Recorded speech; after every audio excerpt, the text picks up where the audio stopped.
ViewSonic, the heart of your system. Hi, welcome back to a new video. Today RTX 3060 Ti custom model. Not sure if the Founders Edition was released earlier. Not sure at this point shooting the video. Anyway, we are looking at this particular module, which is the Gigabyte Gaming Pro OC 8G. Should be the small brother of our Gaming OC 3090, which we tested like 2 months ago.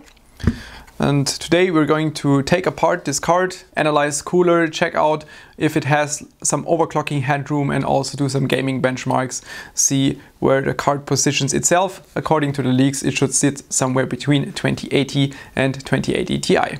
Don't be surprised about the missing shield. I'm always removing that for my testing. The card has a 2x DisplayPort and 2x HDMI. To get a direct comparison, I placed the RTX 3090 directly next to it. Again, you can see there is this serial number sticker on the back of the backplate, which I criticized already in the previous video.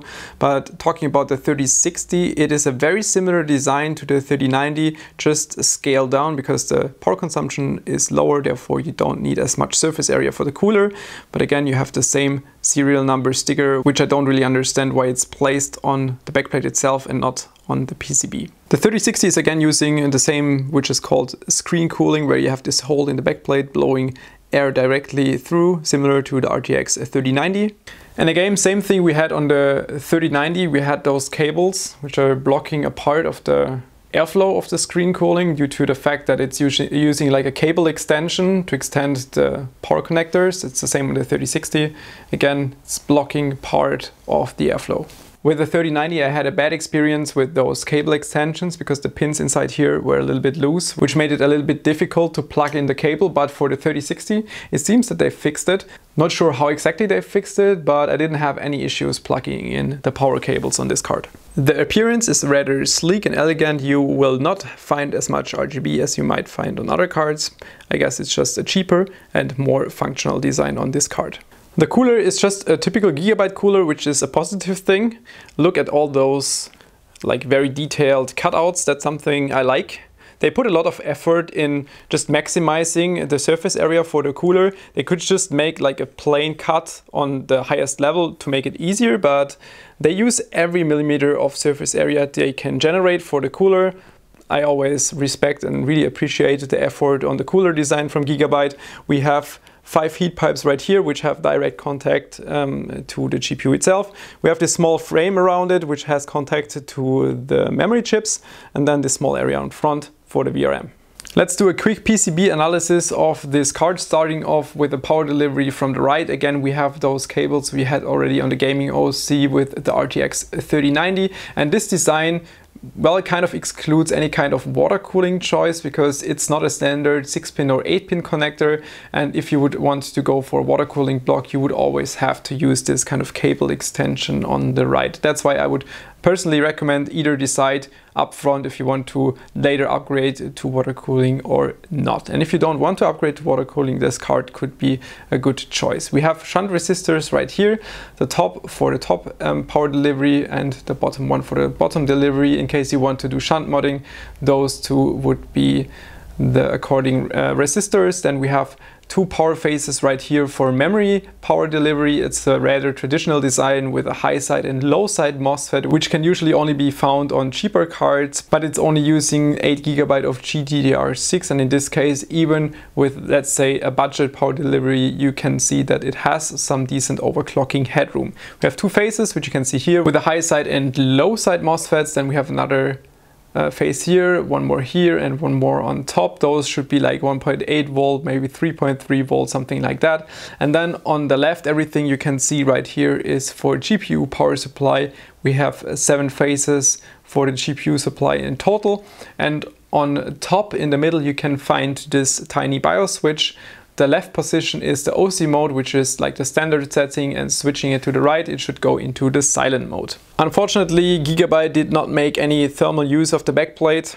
As you can see, there is no thermal pad or anything making contact between the backplate and the GPU itself. would it be GPU, memory, or even the VRM, anything would have helped. Just, yeah, I mean, it's unused surface area, but you can personally absolutely do that afterwards. Simply get some thermal pads of your choice and then stick it in between the backplate and the card. Will definitely give you additional surface area. It's not going to make things worse. It's not going to make it a lot better, but yeah, it's unused cooling potential.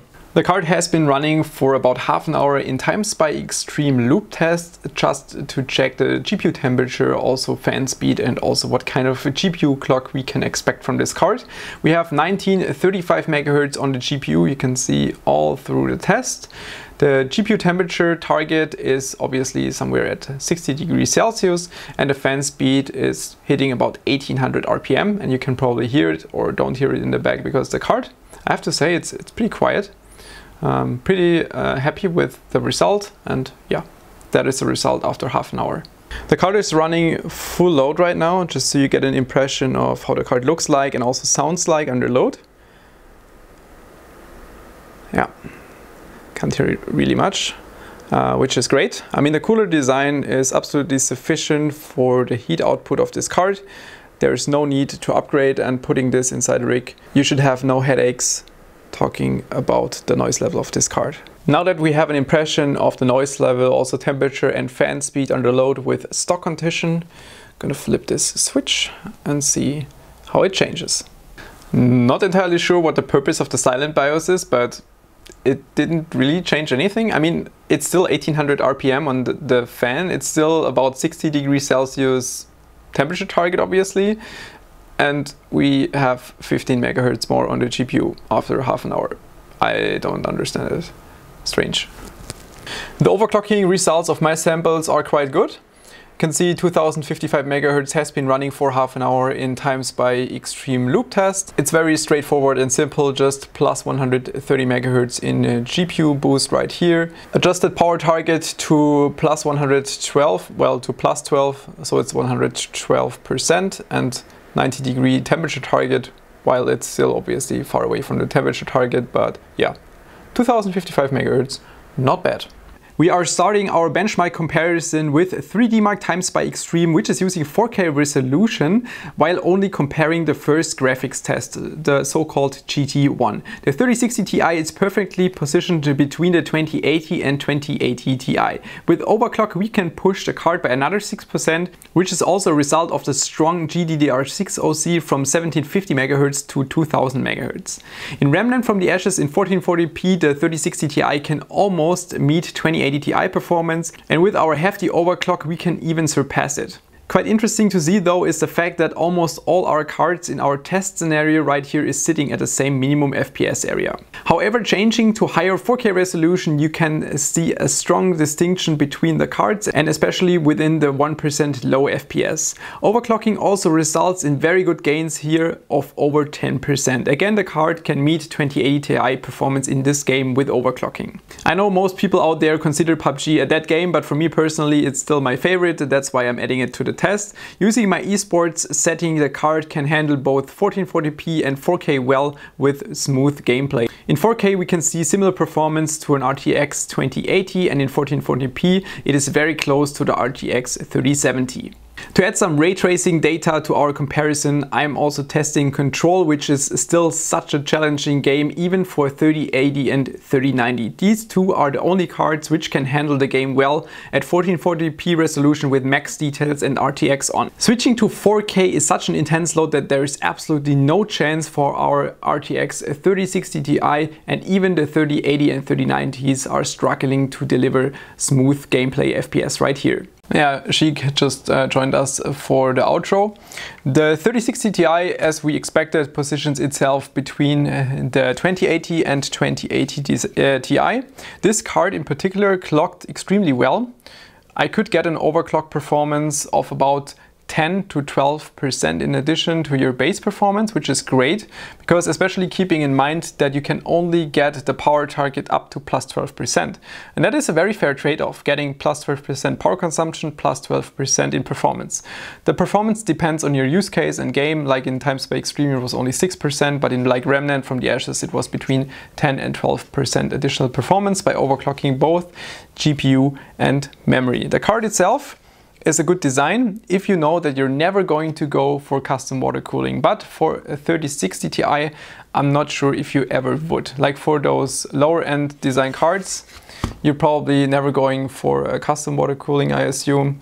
And in that regard, it should be fine to just buy the card the way it is. Because simply of the way the power delivery or the power connectors are designed, I guess there will be no water blocks, and if there are water blocks, you always have to use this fan extension or the cable extension, which is not going to be great looking.